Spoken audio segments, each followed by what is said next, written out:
Hola, buenos días. Mi nombre es Marilena González Pérez. El día de hoy vamos a ver la sesión de estudio técnico administrativo y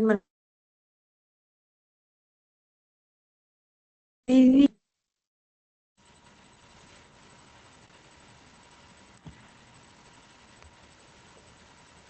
Pues bien, tenemos que dentro del estudio de prefactibilidad veremos a nivel ligero o general lo que sería la cuestión de la viabilidad del proyecto. Es por ello que se necesita revisar la parte técnica, es decir, la capacidad, la localización, las características del producto, la maquinaria y la mano de obra. Lo hemos revisado en algunos otros videos. Pero también es importante revisar el estudio administrativo, el marco jurídico, revisar si nuestra estructura va a ser desde un emprendimiento con una persona física, con los diferentes regímenes fiscales, o si en dado caso vamos a estar con una sociedad mercantil. Es importante revisar el control de los riesgos en esta etapa. Habíamos revisado que lo que sería el estudio técnico son todos aquellos elementos que se tomarán en cuenta para poder llevar a cabo la producción, la prestación del servicio y en qué condiciones va a estar esta producción. Va a consistir en diseñar la función de la producción óptima. Será utilizar de la mejor manera los recursos disponibles para poder obtener la producción deseada. Deberá de existir un cálculo de esta producción. Vamos a revisar la capacidad al 100% de la maquinaria que tenemos y de ahí vamos a calcular la producción óptima. ¿A qué se refiere esto? Es necesario que la maquinaria no se sature o se sobreproduzca, porque también el tener muchos artículos nos va a crear necesidades de insumos y de deudas con proveedores, y probablemente nuestro mercado, nuestra demanda de parte del cliente no sea a la par con esta producción. Es importante revisar que se establezca la producción idónea de acuerdo a este análisis que hicimos en el estudio de mercado. De tal manera que no creemos de menos o no produzcamos de menos artículos, como tampoco sobresaturemos al producir de más. Tiene que ser la cantidad idónea, ideal. Esto va a incluir no solamente la producción de artículos, sino también lo que sería la planeación del tiempo y la administración del tiempo de los recursos humanos y tecnológicos. Se deben de establecer rutinas de revisión de los equipos, de la maquinaria y de las herramientas.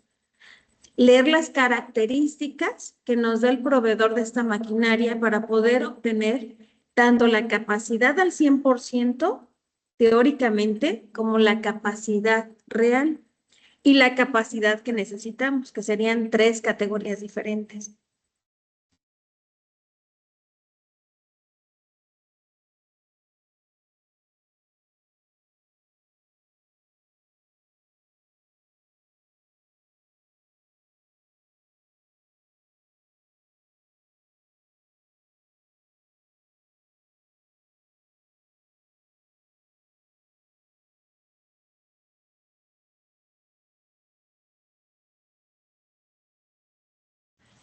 Si con la capacidad que tengo puedo producir lo que mi producción, mi proyecto necesita. Vamos a analizar también y vamos a determinar el tamaño de la producción, la localización óptima, los equipos y las instalaciones requeridas para poder producir. Ese es el objetivo real. Verificar si tenemos los elementos para poder producir. Dentro de lo que serían las etapas de este estudio técnico, hay una estructura y pasos. Hablábamos en clases anteriores acerca de la descripción del producto, las características tangibles, intangibles, objetivas y subjetivas. Es importante tener mapeo de procesos de la manufactura elegida, de la capacidad que tienen mis máquinas, de la producción ideal, óptima y real.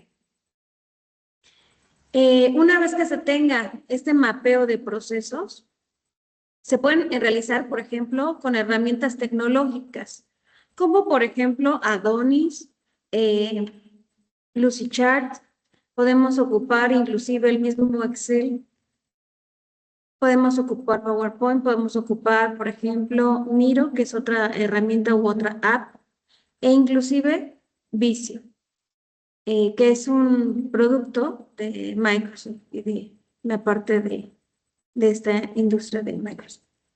Muy bien. Después que se haya hecho la descripción del proceso paso a paso, imaginemos, por ejemplo, que estamos produciendo zapatos. Vamos a determinar que existen 5 procesos para poder elaborar nuestros zapatos. La primera será el diseño del zapato, de ahí formular la hoja de trabajo, es decir, cuánto necesito de piel para poder realizar el modelo que necesito, cuánto de pegamento, cuánto de hilo, cuánto de suela. De ahí determinamos, por ejemplo, las diferentes etapas que lleva, a lo mejor el curtir la piel, el pintarla, a lo mejor coserla al molde y después pasar a lo que sería la suela. Y por último, lo que sería la revisión de calidad, y si todo está bien, entonces ya podemos mandarlo al almacén. Como podrán observar, dentro de estas 5 etapas, pues de manera muy general estamos estableciendo el proceso de manufactura. Y dentro de este proceso debe de ser detallado cada paso, que ahí serían los procedimientos.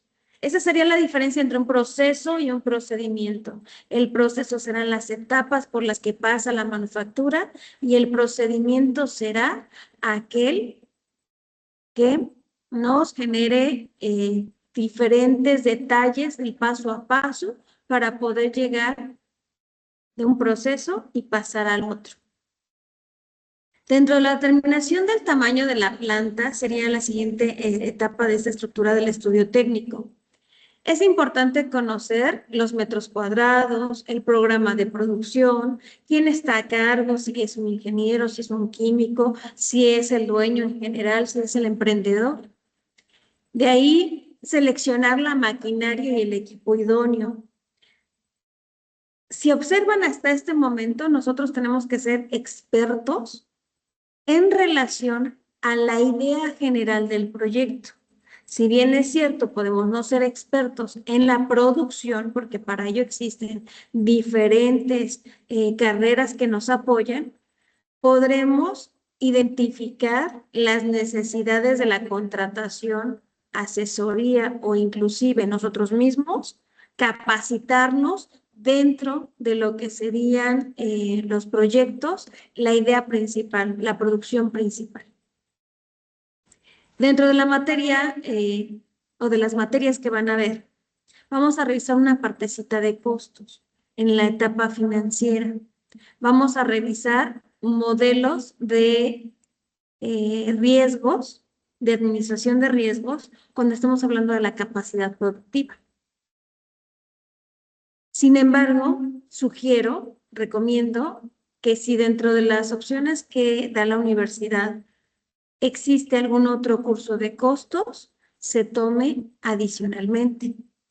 Y que cuando vean esta materia dentro de lo que sería el desarrollo de su carrera, generen diferentes cuestionamientos relacionados con este proyecto que estamos creando, para que se fortalezca su proyecto y si en dado caso se convierte en un proyecto viable a manera económica, a manera de negocios después de la universidad, bueno, pues esté sustentado dentro de una planeación de los costos adecuada, de la producción adecuada.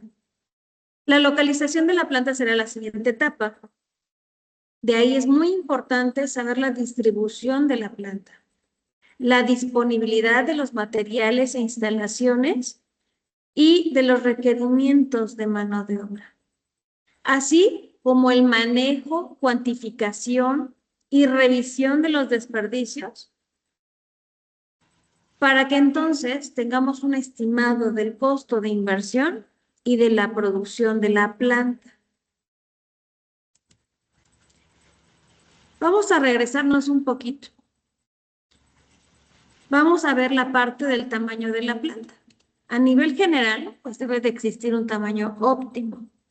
Es aquel que nos va a dar la combinación perfecta para poder tener la mayor rentabilidad.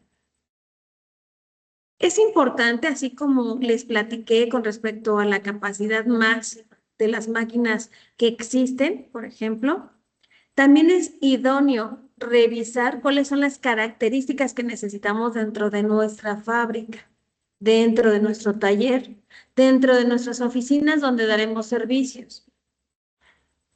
Es importante revisar cuántos metros cuadrados tendrá nuestra área de trabajo, cuántos metros cuadrados nos exige protección civil para manejar lo que serían las salidas de evacuación, las salidas de emergencia, las áreas de resguardo en caso de sismo, en caso de prevención de algún incendio o alguna situación. También es necesario analizar, por ejemplo, si existen negocios secundarios que pudieran ayudarnos a complementar nuestra idea principal. Tendríamos que revisar instalaciones eléctricas, instalaciones hidráulicas. El tamaño entonces del proyecto derivará de la capacidad instalada dentro de las instalaciones o dentro del área de trabajo que tenemos. Se puede expresar esta capacidad de acuerdo a unidades de producción por año que requerimos, o puede ser por metros cuadrados, o puede ser por ingreso por cada metro cuadrado. De acuerdo al segmento de mercado que revisamos en la etapa del estudio de mercado, se va a obtener la cantidad de productos necesaria para llegar a los ingresos que visualizamos. Entonces, el tamaño de la planta importa. Se puede calcular de acuerdo a esa demanda, tanto a nivel presente como a nivel futuro. Los factores que determinan o condicionan el tamaño de una planta son las dimensiones del proyecto mismo y la demanda. Al comparar el tamaño del proyecto con la demanda, pueden resultar tres cosas. La primera es que la demanda sea mayor al tamaño mínimo de mi proyecto. Que la magnitud de mi demanda, es decir, lo que quieren mis clientes, sea del mismo orden o del mismo tamaño que el tamaño mínimo del proyecto. Y la tercera, que sea tan pequeñita la demanda, que sean tan poquitos los clientes que tenemos, que entonces la relación con el tamaño mínimo exceda a lo que estamos buscando. Entonces, el tamaño propuesto para este proyecto pudiera tener una demanda superior al tamaño de la planta. Ahí, ¿qué es lo que tendríamos que hacer? Por cada situación, deberemos de crear un plan. Por ejemplo, si la demanda es mayor al tamaño del proyecto, vamos a requerir establecer roles de producción, turnos de producción, de tal manera que generemos una estrategia de producción que abarque la demanda que estamos revisando, que abarque el número de piezas que requerimos.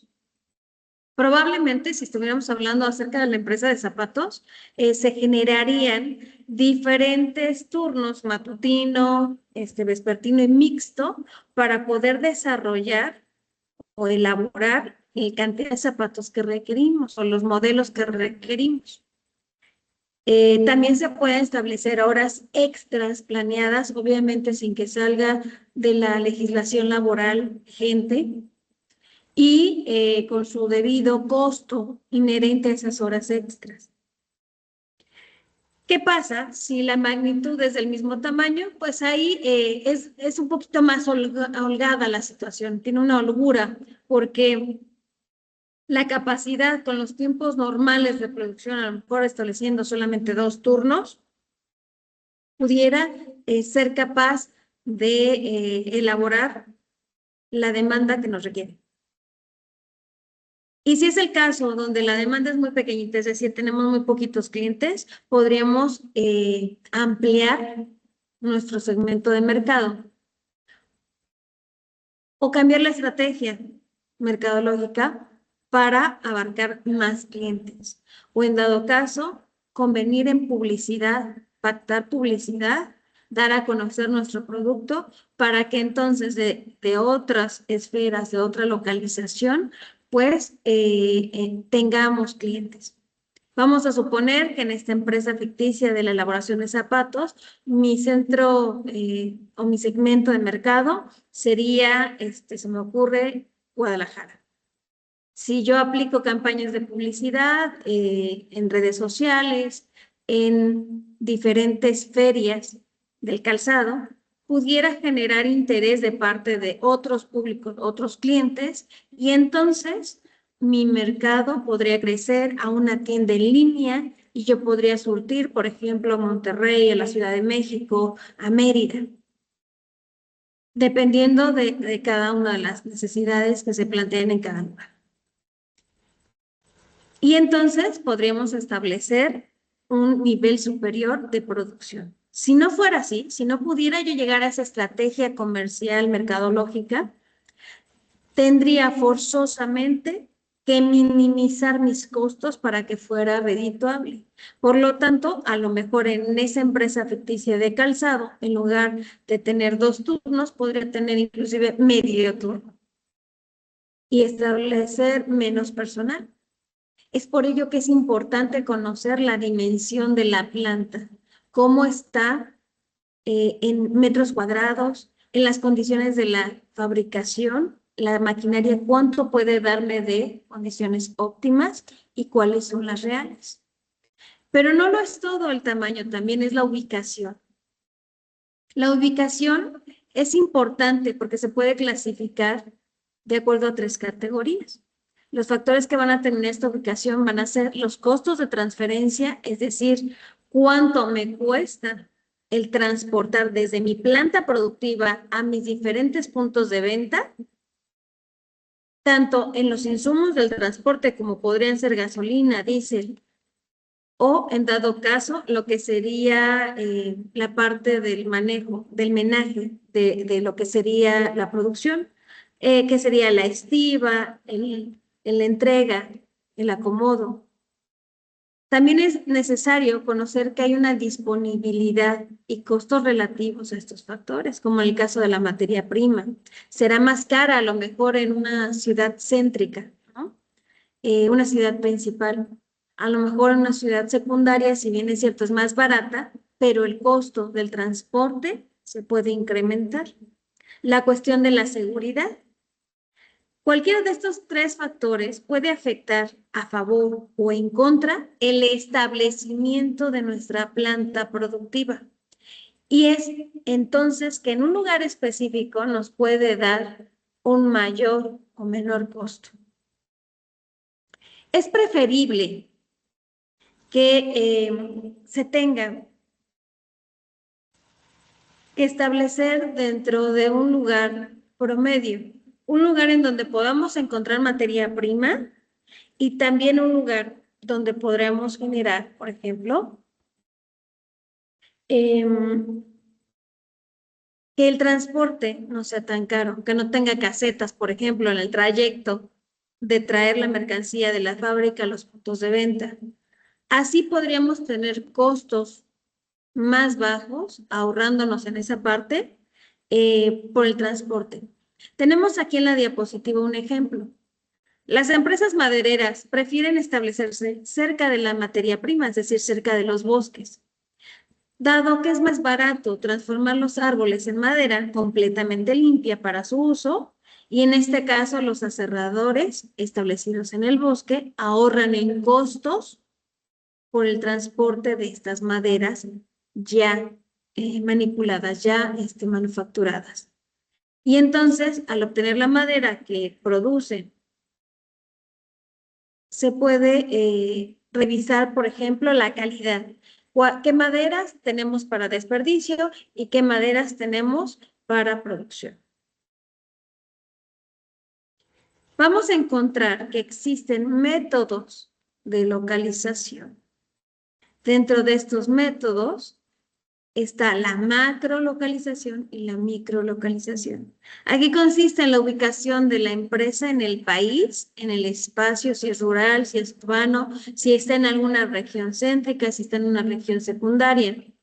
¿Y cuáles son las ventajas de esta macrolocalización? Aquí es importante revisar en los riesgos país. También tenemos la parte de la microlocalización. Aquí es la determinación del punto preciso y exacto donde se construirá la planta de producción de la región. Y en esta se hará la distribución de las instalaciones en el terreno elegido. Dentro de los métodos que podríamos observar es el método cualitativo por puntos y el método cualitativo de Bowen. Dentro del método cualitativo por puntos, podríamos establecer la lista de factores que consideramos importantes para tomar la decisión de escoger el lugar adecuado. Es decir, se va a asignar ciertas características. Se me ocurre, es viable porque tiene calles principales alrededor. Tiene estacionamiento para los trailers que van a llevar nuestra mercancía. Tiene a lo mejor todas las instalaciones adecuadas. Es un lugar donde es económico. Entonces, el lugar tendrá mayor puntuación conforme se haga esta clasificación. Supongamos 5 puntos si tiene todas las características, 4 puntos si solamente tienen el 80%, 60 puntos si solamente tienen el 60%. De tal manera que dentro de esta revisión objetiva pueda establecerse que se ha elegido de acuerdo a que ha cumplido o al porcentaje cumplido de las características que estábamos buscando. Y por el otro lado, tenemos la parte de el método cualitativo de Bowen. En este se van a revisar las localizaciones, lo que sería la demanda y el destino, conforme a los costos de transporte de materias primas y conforme a lo que sería la demanda de estas mismas materias. Se parece a una matriz de investigación de operaciones, en donde vamos a tener, pues, la parte de la maximización de lo que sería la utilidad y la parte de la minimización de los costos de transporte. Si observan en nuestra diapositiva que estamos proyectando, tenemos los destinos de Phoenix y de Atlanta, de San Antonio, de Hot Springs y Sioux Falls, que son las ciudades donde queremos colocar nuestra fábrica. Y observamos que la demanda, por ejemplo, en San Antonio es más baja que en Hot Springs. Estamos observando que lo que sería la facilidad con la que vamos a poder ofrecer nuestros artículos es mayor en Atlanta que en Phoenix. Sin embargo, para lo que sería la minimización de los costos, tendríamos que en San Antonio es la más idónea. Derivado de esta revisión de los costos o de lo que sería la ecuación de los costos.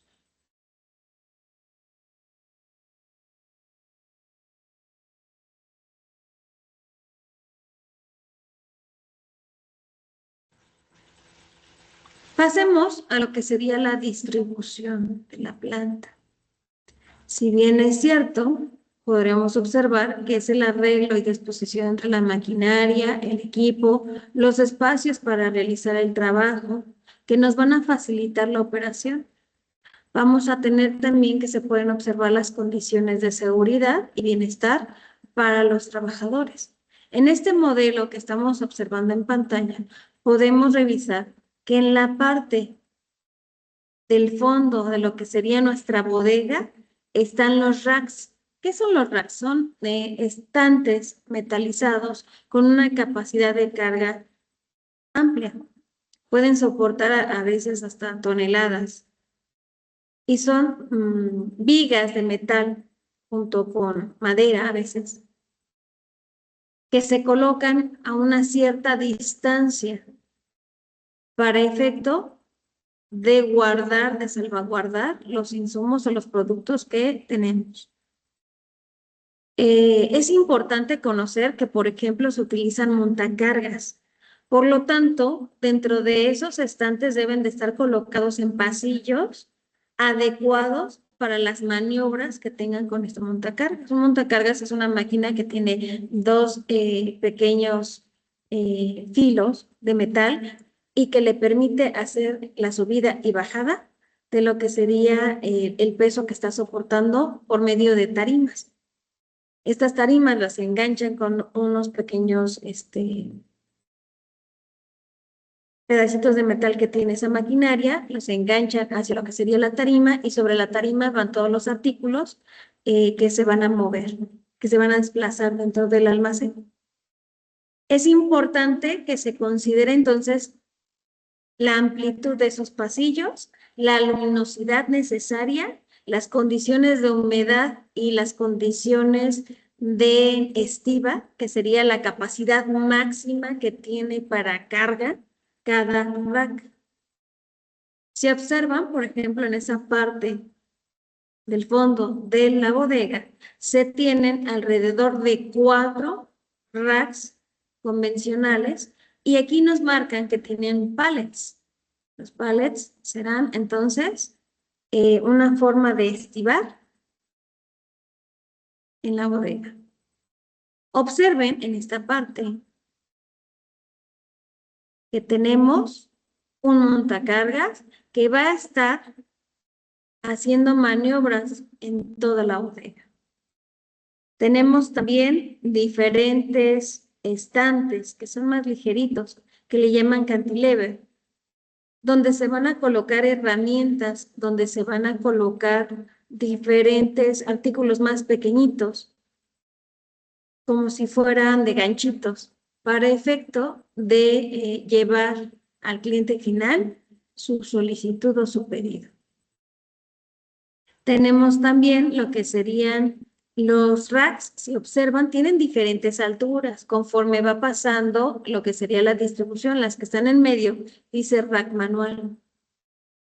Este rack manual nos va a ayudar a tener un surtimiento. Si observan, de este lado del convencional o al fondo son con montacargas. Y si observamos la parte del medio, es por medio de una persona, que se alcanza a visualizar, que está haciendo el surtimiento del pedido a mano. Es decir, pasa por cada uno de los pasillos, identifica de manera visual lo que requiere y entonces va tomando, que es la parte del picking, va tomando y va colocando para entrega. Tenemos también la parte del almacenamiento vertical, pueden ser estanterías donde se colocan cosas más pequeñitas, podrían ser tornillos, podrían ser pegamentos, papelería. Y tenemos en la parte frontal pasillos elevados. Es decir, no solamente son estantes que van a estar dentro de lo que sería la bodega, sino que vamos a hacer pequeñas ciudades, por decirlo así, donde están los estantes y arriba hay un pasillo colocado arriba de esos racks, donde tenemos escaleras metalizadas que nos permiten entonces tener una primera planta, una segunda planta. Obviamente se debe de generar un ambiente de protección. Normalmente en las bodegas se requiere del uso de equipo de seguridad como cascos, lentes, guantes, chalecos e inclusive botas especiales, porque podríamos tener un riesgo de caída de la mercancía en nuestros pies o en nuestra cabeza y generarnos una situación que afecte nuestra salud, una emergencia. Posteriormente tenemos lo que serían las taquillas o lo que serían las oficinas. Dentro de estas oficinas pueden generarse, por ejemplo, un lugar donde se cambien las personas que están estibando, un lugar donde haya un oficinista que les diga cuáles son los pedidos a llenar, a surtir. Como se menciona aquí en esta diapositiva, es necesario que se observen entonces condiciones de seguridad y bienestar para cada empleado. Posiblemente aquí en esta distribución de la planta nos hizo falta lo que serían los baños. Es lo único que no se observa. Los baños y probablemente la parte, por ejemplo, de las zonas de evacuación. Siempre debe de existir un marcaje muy establecido, muy detallado de las zonas por donde pasa el montacargas, e inclusive en el piso se llegan a revisar líneas, las cuales no pueden ser invadidas por los peatones y viceversa, lugares donde los peatones no pueden pasar porque también el montacargas tiene acceso. Un montacargas, nos decía un experto consultor en protección civil, puede ser una herramienta eficaz para la carga, pero también se puede convertir en una máquina que pudiera generar algún accidente.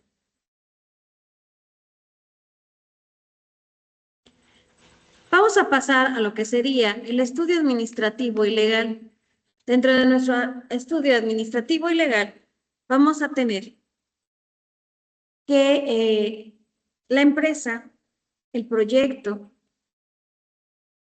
nuestro emprendimiento requiere de un análisis de cuántas personas vamos a necesitar y en qué puestos, qué responsabilidades. Hablamos acerca de generar mapa de procesos, hablamos acerca de generar estructuras de organigramas lineales, circulares, en horizontal, en vertical, dependiendo cómo hayamos visualizado o creado nuestro producto o servicio, nuestro modelo de negocio. Es importante también revisar que la estructura va a servirnos para ejecutar y operar de manera legal.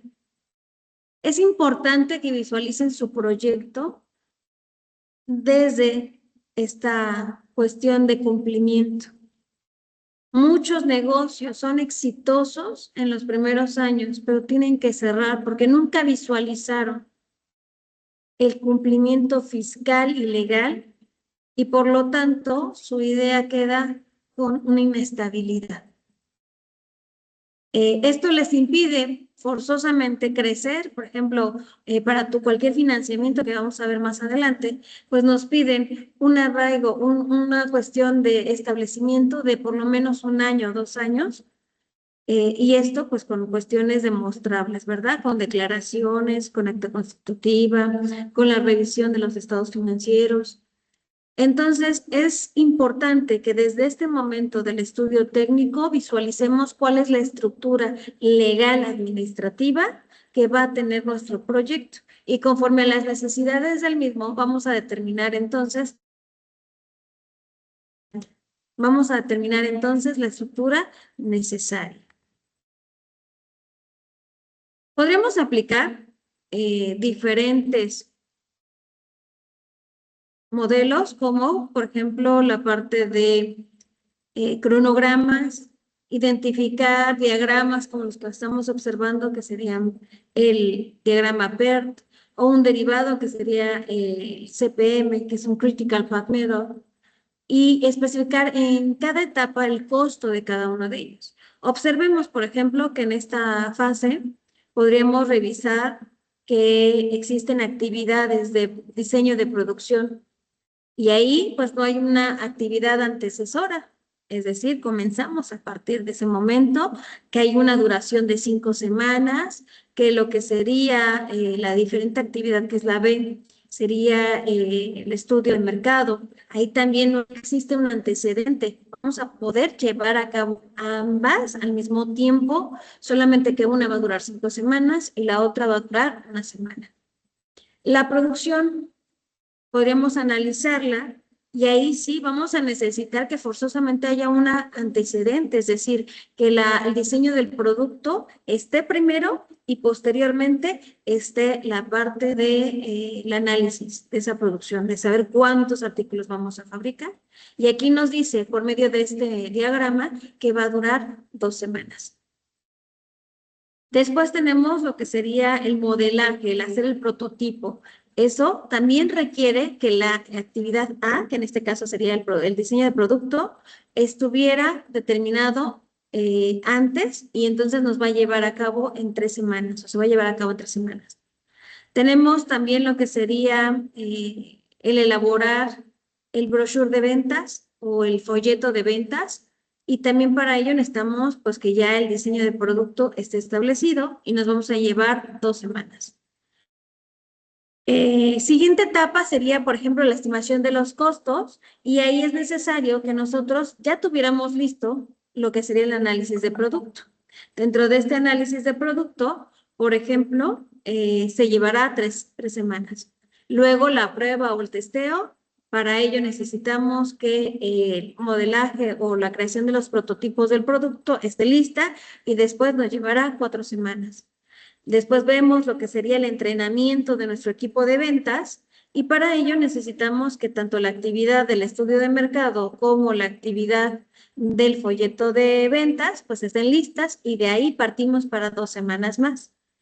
Después tenemos la parte del pricing, o sea, la búsqueda de lo que sería revisar cuál es el punto de equilibrio, cuánto va a costar a precio público, qué ofertas podemos crear y para ello necesitamos pues la capacitación de las ventas y de ahí nos lleva 1 semana más. Y por último tenemos ahora sí la revisión total del producto, que para ello necesitamos que ya tengamos los costos, el testeo y la parte de la capacitación del equipo de ventas. Y posteriormente nos llevará 1 semana más, de tal manera que tenemos entonces que en todo nuestro proceso vamos a requerir alrededor de 8 semanas. Y de ahí podremos establecer, les digo, por medio de investigación de operaciones o por medio del análisis, cuál sería, del análisis PERT, cuál sería el recorte o cuál sería el ahorro de tiempo permitido, tanto máximo como mínimo.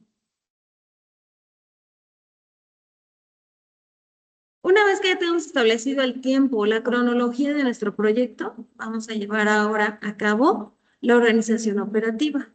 Esta se va a tener que considerar en lo que sería el aspecto administrativo, contable, financiero y de control interno. Se puede apoyar con un organigrama para tener visión completa del personal y también se debe de contar con la evaluación de perfiles y asignación salarial que soporte todos los datos que presenten la parte financiera, dependiendo de su departamento, cantidad de personas y su grado de estudios.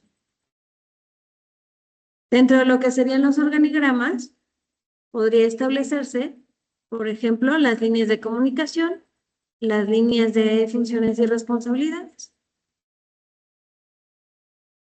Tenemos lo que serían las organizaciones verticales. En estas organizaciones son clásicas porque la cadena de mando deriva de la parte superior hacia la parte inferior. Es decir, tenemos una cúpula de poder donde se dan las direcciones principales y de ahí en cascada baja hacia lo que serían las partes operativas.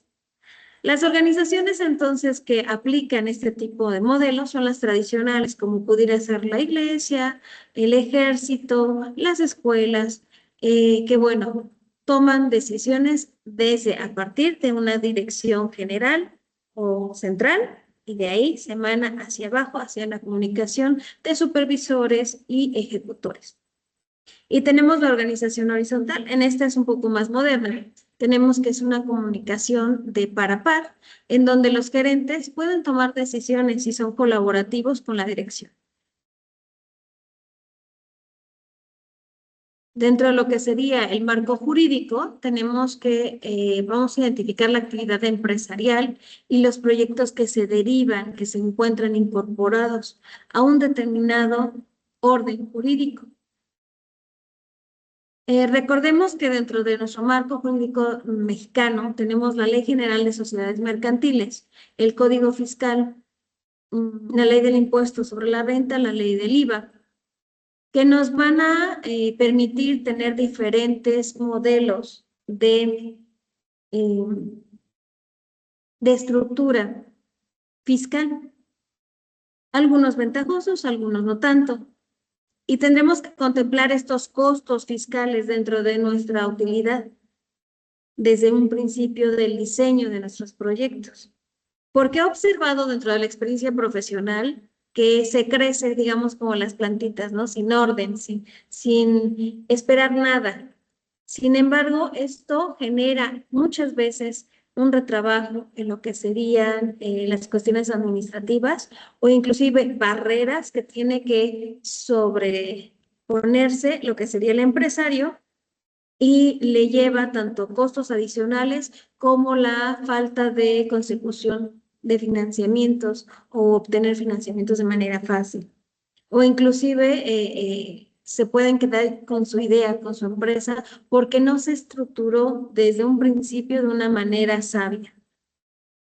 Entonces, en su origen, implementación y operación, se deberá de conocer las regulaciones jurídicas que van a incidir en el proyecto.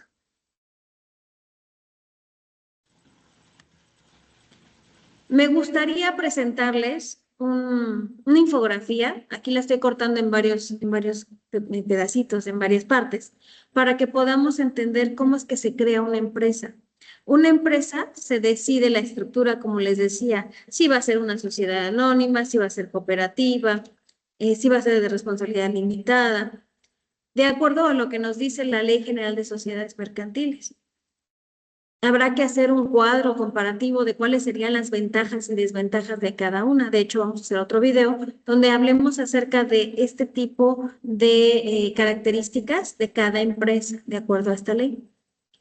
Aquí, de manera muy general, ya que hayamos decidido cuál es la estructura, ahora vamos ante la Secretaría de Economía y hacemos la revisión de la denominación y razón social para saber si no existen algunas otras empresas que pudieran ya tener el nombre y que pudiera existir alguna duplicidad y por lo tanto habría duda en relación con nuestro cliente a quién le quiere comprar y también pues por cuestiones de patente y también de derechos reservados de uso de nombre. Habrá que tener cuidado de entonces elegir diferentes opciones, por lo menos unas 3 o 5, para que entonces la Secretaría de Economía nos autorice cuál podemos tomar. Y por el paso 3 sería la notaría pública y el SAT. Ahí, mediante un acta constitutiva, se van a establecer los requisitos y las reglas de funcionamiento de nuestra sociedad o de nuestra empresa. Se va a incorporar al registro público de la propiedad y se va a obtener un registro federal de contribuyentes, el clásico RFC, ante la Secretaría de Hacienda y Crédito Público, mediante un oficio que nos va a entregar vía digital el Servicio de Administración Tributaria. Vamos a revisar entonces que se puede registrar ya la empresa, ya cuando tengamos nuestro RFC, ahora sí, ante nuestras obligaciones ante el IMSS y ante el Infonavit. ¿Por qué es importante que se tengan estos registros? Porque si vamos a fabricar y vamos a contratar empleados, nuestro deber, de acuerdo al artículo 31, es el participar en lo que sería la construcción de nuestra nación por medio de lo que serían los impuestos, las tributaciones y parte de lo que sería la parte de estas contribuciones está la de seguridad social. También es para darle una estabilidad a nuestra empresa y a nuestros empleados, quitarnos de problemas legales posteriores mediante la prestación de este servicio médico. Tenemos entonces que una vez que se hayan contratado los empleados, determinado lo que sería el salario de cotización, sería necesario registrarlo ante el IMSS, ante el Infonavit, empezar con el registro ante el SUA y el CIPARE y cualquier otro método que en ese momento, porque van cambiando, en ese momento el gobierno, el Estado mexicano, nos indique para poder cumplir con la parte de seguridad social como patrones. Una vez que ya tengamos este registro patronal, vamos a registrarnos de acuerdo a lo que sería el municipio, el estado, la parte del licenciamiento sanitario y vamos a obtener ante la Secretaría de Salud, en el caso, por ejemplo, de las farmacias o actividades de salud como consultores, vamos a requerir forzosamente sí la obtención de estos registros. En el caso de algunos otros, probablemente nada más sean los permisos municipales que vamos a ver más adelante. Una vez que tengamos estos registros sanitarios, ahora sí, aperturamos una cuenta bancaria, nos van a pedir ciertos documentos que serían nuestra acta constitutiva, probablemente la identificación de la fuente de ingreso que vamos a recibir y pues las identificaciones de nuestros representantes legales, así como la transferencia o depósito de una cantidad inicial para que nos puedan dar el servicio. Posteriormente serían los permisos municipales que conforme a la legislación local, pues nos puedan exigir, ¿no? Por ejemplo, la Dirección General de Desarrollo Económico o a través de la Unidad de Atención Empresarial pueden darnos la licencia de funcionamiento. Como podrán observar entonces en estos 7 pasos, tenemos cómo crear la empresa. Es importante conocer que dentro del marco jurídico está el ICR y está el IVA. Dentro de nuestro artículo 1 de la Ley del Impuesto sobre la Renta, las personas físicas y morales van a estar obligadas al pago de este impuesto. Dentro del artículo 90 del título 4, nos dice las disposiciones generales para lo que son las personas físicas. Este video se está grabando en 2025. Probablemente haya modificaciones de la ley, por lo tanto, recomiendo que se revise las modificaciones año con año. De manera general, podremos establecer la revisión de estos artículos. Sin embargo, muchas veces pueden estarse moviendo conforme van adecuando la ley misma.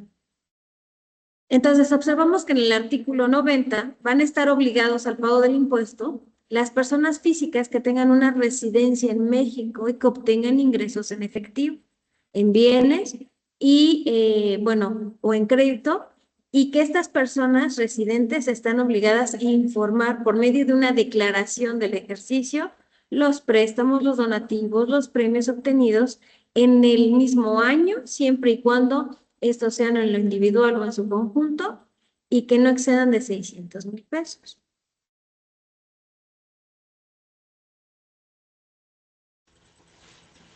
Tenemos que, por ejemplo, las personas físicas van a estar calculándose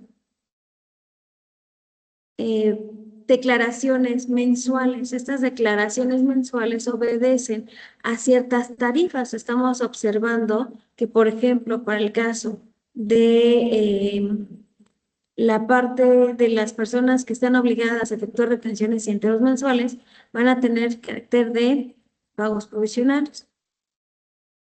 Observemos que tiene un límite inferior, un límite superior. Nosotros buscamos en dónde nos encontramos de acuerdo a los ingresos y pues vamos a tomar el límite inferior, lo vamos a restar de esos ingresos, nos va a dar una base y de esa base una cuota fija. Y de esa cuota fija habrá que también calcular esa base por el excedente al límite inferior que mencionaba anteriormente. Es importante conocer que existe una retención de IVA a lo que serían de personas físicas a personas morales, que existe el pago del impuesto del IVA y del ICR conforme a estas tarifas, y que habrá algunos otros regímenes con ventajas para lo que sería el emprendimiento. Por ejemplo, en el reciclo, pues hay hasta diferentes ingresos mensuales y cuál sería la tasa aplicable para lo que sería el ICR. La tarifa anual, que por ejemplo son beneficios porque no es tan alta como lo pudieran ser para personas morales. E igual la tarifa anual para personas físicas, es decir, el pago de impuestos para un emprendimiento que se conforme por personas físicas, es decir, una persona individual, tiene que obedecer al régimen en el que están clasificados, a lo que sería la actividad que desarrollan, y estos tienen la obligación de manera general a presentar declaraciones mensuales y anuales. ¿Cuándo se presentan estas declaraciones? Pues el 17 de cada mes y tenemos ciertos días de prórroga, por decirlo así, dependiendo de nuestro último dígito del RFC. Para las personas morales, en cambio, el impuesto sobre la renta, pues está en la parte de la ley, en el artículo 9, donde nos dice que se debe calcular aplicando al resultado fiscal obtenido la tasa del 30%. Les digo, este video se está haciendo en 2025, probablemente para los siguientes años pudiera estar cambiando.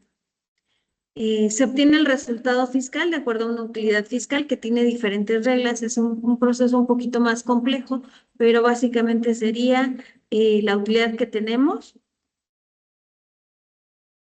y multiplicar lo que sería el porcentaje de ese 30%. Vamos a pasar entonces a lo que sería la clasificación de la sociedad mercantil. La sociedad mercantil, en el capítulo 1 de la Ley General de Sociedades Mercantiles, puede establecerse de acuerdo a nombre colectivo, a sociedad de comandita simple, responsabilidad limitada, sociedad anónima o comandita en acciones. Sociedad cooperativa y la nueva, que es para emprendimientos, la sociedad por acciones simplificadas. Cada una tiene ciertas características, pero básicamente lo que estamos buscando en esta parte de estudio técnico es elegir la sociedad que más convenga a nuestros intereses y que tenga un objeto lícito, ya que si nosotros no lo hiciéramos así, hay un artículo que nos dice que nuestra empresa será nula, que nuestra organización, nuestra sociedad mercantil será nula y por lo tanto nos podrían exigir cerrarla, que era lo que les comentaba acerca de los costos y pérdida de tiempo que a veces los empresarios al final por no haberlo hecho de manera correcta, pues se enfrentan. Como por ejemplo la inmediata liquidación a petición de lo que sería cualquier autoridad. La liquidación se limitará entonces a la parte social y pagar las deudas y pueden ser multas desde 4,480 pesos a 13,430 pesos por no inscribirse al RFC, por no inscribirse al registro público de la propiedad y por no contar con los licenciamientos necesarios. Es por ello que es importante que nos formalicemos, es importante que conozcamos cuáles son las características de cada una de estas sociedades y cuáles serían las ventajas de aplicar ese modelo a nuestro proyecto.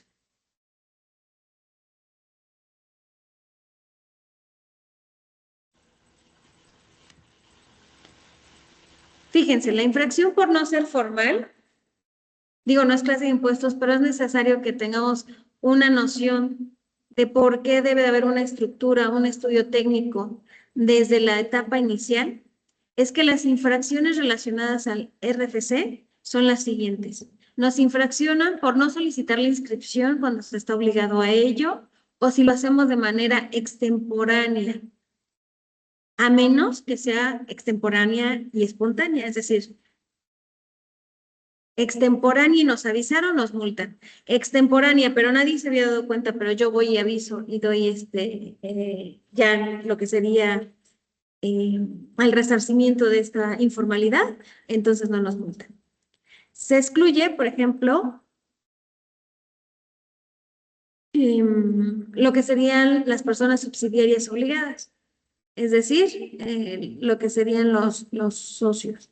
Pero básicamente la empresa sí tiene forzosamente que registrarse. E inclusive en esta parte les puedo decir que ni siquiera los socios escapan, también ellos tienen una multa, pero no por esta parte, sino porque ellos no se inscribieron y porque ellos no hicieron la cuestión del aviso formal.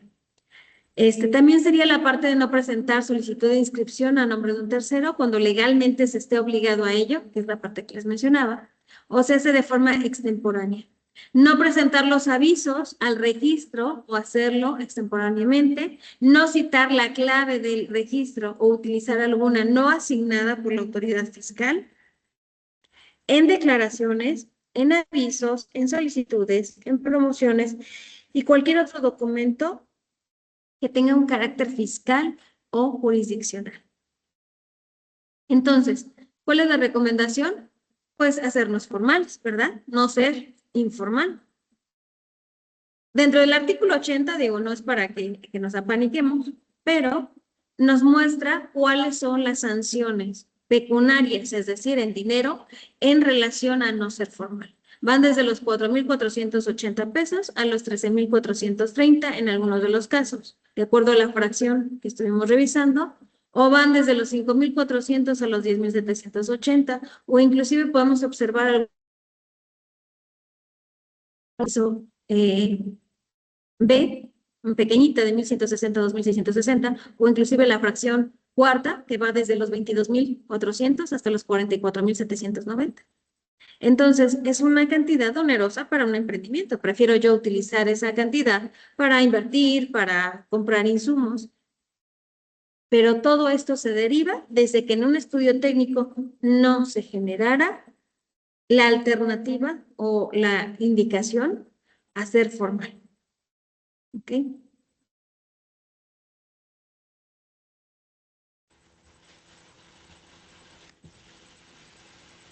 Vamos a revisar entonces que dentro de este marco de estudio técnico,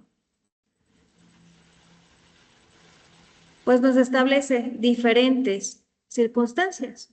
La factibilidad de acuerdo a la capacidad operativa, al tamaño de la planta, la cuestión de la localización macro y microlocalización, la revisión de lo que serían los factores que pudieran ayudarnos a escoger algún lugar o no, las ventajas del transporte, de los costos, de la distribución, de el tipo, el tamaño de la área donde vamos a trabajar.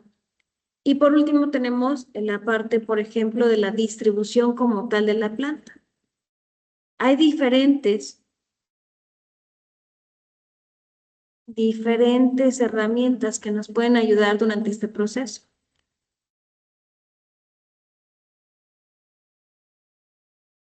Las cuales les voy a mostrar en pantalla.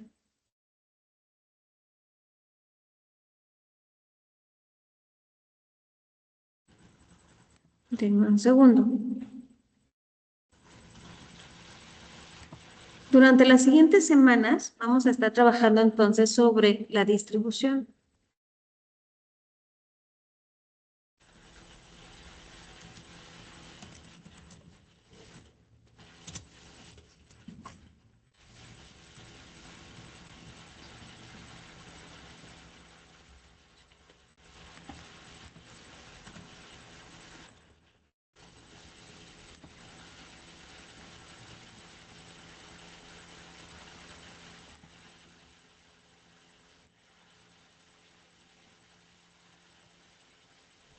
Uno de ellos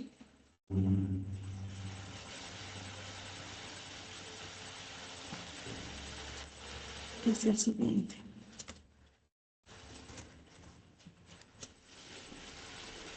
Puede ser InDesign, aunque no seamos tan expertos. Puede ser también uno que se llama SketchUp, que vamos a revisar.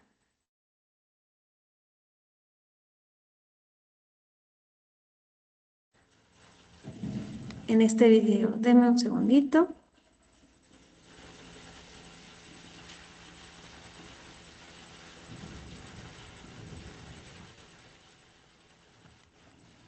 Me lo coloco en compartir pantalla.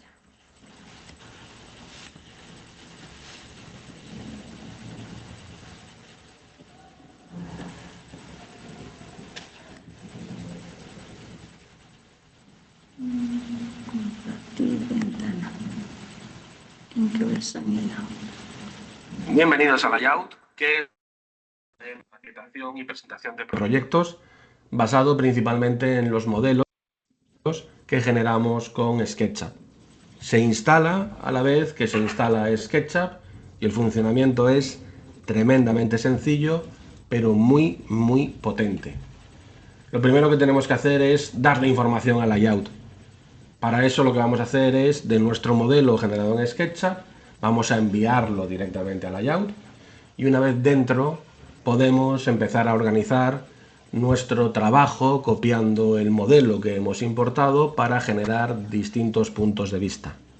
Podemos utilizar escenas generadas en SketchUp o podemos generar puntos de vista directamente en el propio layout. Podemos cambiar los aspectos visuales, podemos aplicar cotas, podemos añadir páginas a nuestro trabajo, etiquetas vinculadas a objetos y, por supuesto, tenemos una vinculación directa y en tiempo real entre el propio trabajo que tenemos en SketchUp y la maquetación que estamos desarrollando en Layout. Por último, podemos exportar todo nuestro trabajo a distintos formatos, con lo cual tendremos un proyecto totalmente definido en 3D y maquetado en 2D a través de Layout. Vamos a ver en los vídeos a continuación cómo generar el proceso desde un punto de vista básico. Espero que sea de tu interés. Observar, existen este tipo de programas. Se llama SketchUp. Si bien es cierto, no somos expertos en el diseño, podremos encontrar maquetas que se adecúen a nuestros proyectos. También tenemos diferentes herramientas para lo que sería la elaboración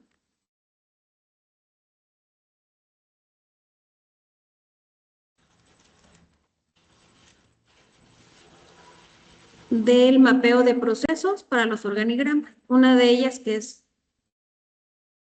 si bien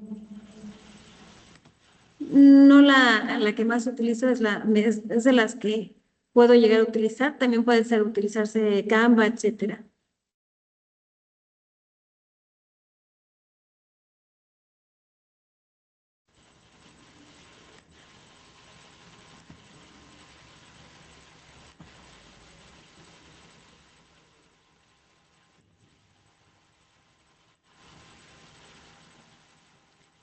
Vamos a revisar, compartir ventana.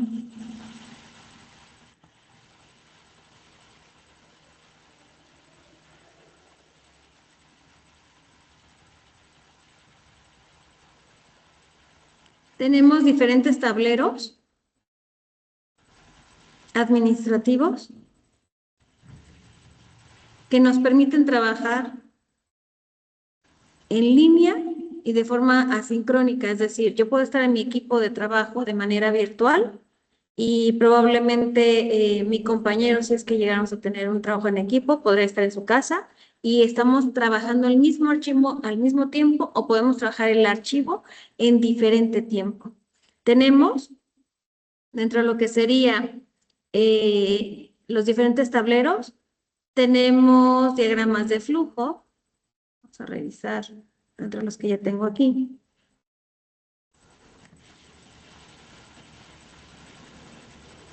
Tenemos diagramas de flujo.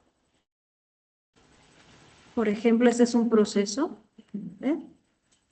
La entrada, describimos, no sé, papeles de inscripción y pago, la entrega a caja.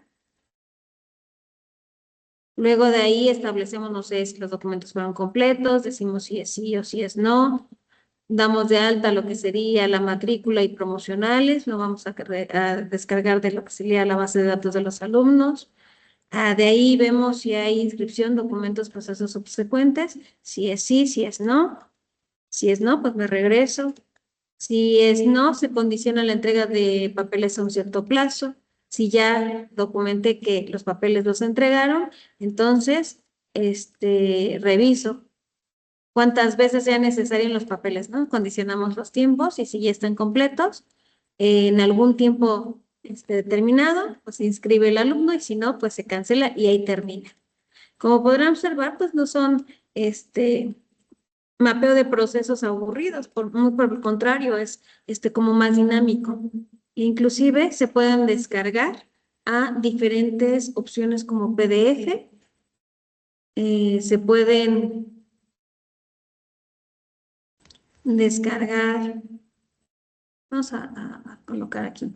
Se pueden descargar como imágenes, inclusive los podemos exportar como una hoja de Excel. Digo, más adelante haré un video como explicando más a detalle cada una de estas aplicaciones, pero me gustaría irselas presentando para que las siguientes semanas ya comencemos a revisar la parte del estudio técnico, pero de manera práctica. Observen cómo esta herramienta, déjame darles aquí la compartición de lo que generó. A nivel pantalla para que observen bien.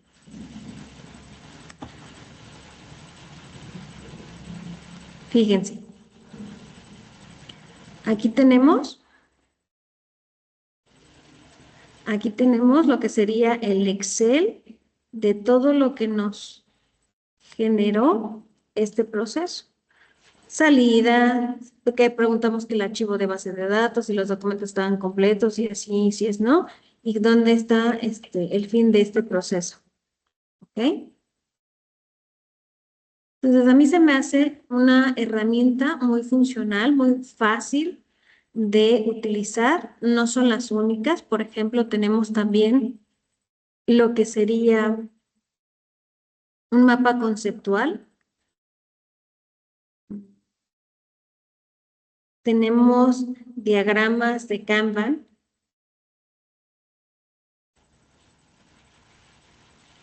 Está increíble porque puedes determinar, por ejemplo, para la organización, la planeación del proyecto, quién va a hacer qué, en qué momento, cuándo ya está realizado, cuándo ya está finalizado. O cuándo está en proceso de que se genere. Déjenme observar algún otro que les pueda servir.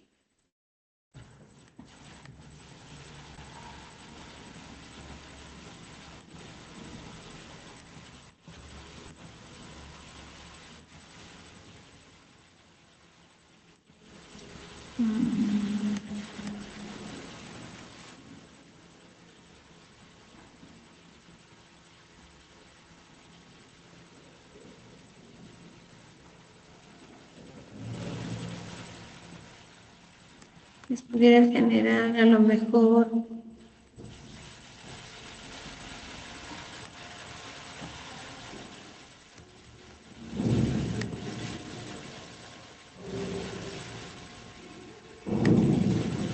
formatos para lo que sería trabajo en equipo.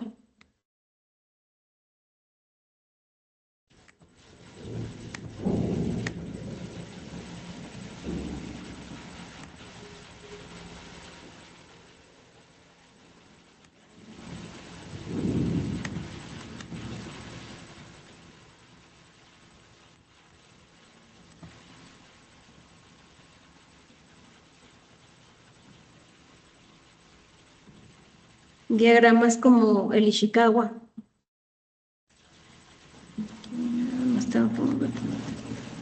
El Ishikawa, que pudiera generarnos pues el análisis de las causas de los riesgos que vamos a utilizar más adelante. ¿Ok? Entonces, ¿qué es lo que nos piden para poder utilizar estas dos herramientas? Pues que tengamos un correo, puede ser, por ejemplo, un Google Account, que en lo que sería nuestra institución, nuestra universidad, ya contamos con ello, o pudiera ser, por ejemplo, alguna otra, identificarnos haciendo el registro. Pues sería todo de mi parte. Voy a estar revisando tareas, van a estar recibiendo retroalimentación. Les agradezco mucho pues todo lo que me han enviado de tareas. Vamos a estar en contacto entonces.